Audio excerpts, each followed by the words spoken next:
നമസ്കാരം.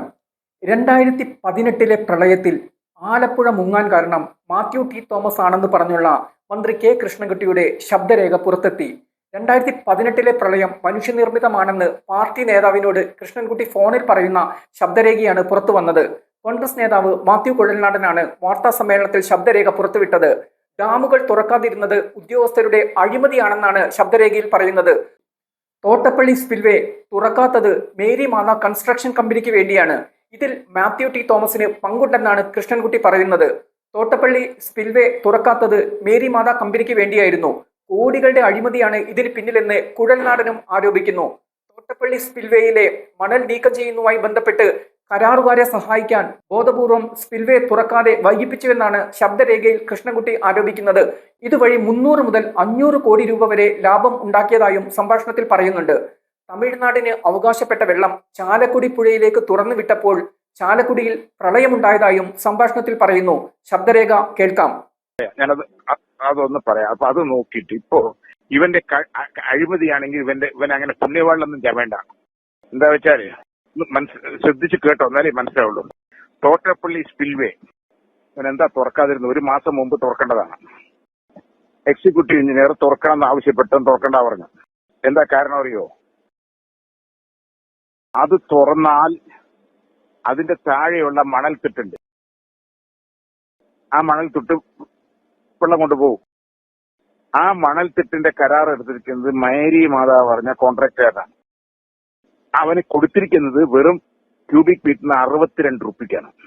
അത് അവൻ മറിച്ച് വിറ്റ അപ്പൊ 2000 റുപ്യ കിട്ടും.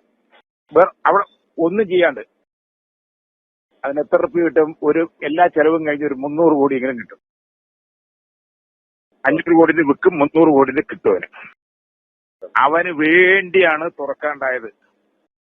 അതാണ് നിന്റെ ജോഷി പറഞ്ഞ ചീഫ് എഞ്ചിനീയറും നമ്മുടെ കളിച്ചിരിക്കുന്നത് ജോർജ് തോമസിന്റെ പെങ്ങളും മാത്യു ടിയും കൂടി ഇരുന്ന് ആലോചിച്ചിട്ടാണ് അപ്പണിയൊക്കെ ചെയ്തത്.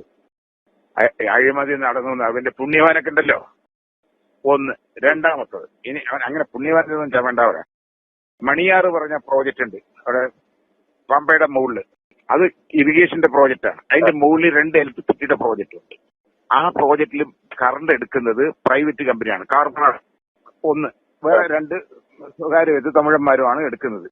ഈ മണിയാറ് വെള്ളം നിറയ്ക്കലേ ഇല്ല എപ്പോഴും. എന്താ വെച്ചാൽ പെൻസ്റ്റോക്ക് പൈപ്പ് കൂടെ മുകളിൽ കൃത്യമായി ഒഴുകി വരുന്നത് ഇവിടെയും ഒഴുകി വരുന്നത് എടുക്കുകയാണ്. ഇപ്രാവശ്യം ചെയ്തത് വെച്ചാൽ ഈ കരാറുകാരന് വേണ്ടി ആ വെള്ളത്തിനെ നിറച്ചപ്പോൾ അവിടെ നിറയ്ക്കാനേ പാടില്ല.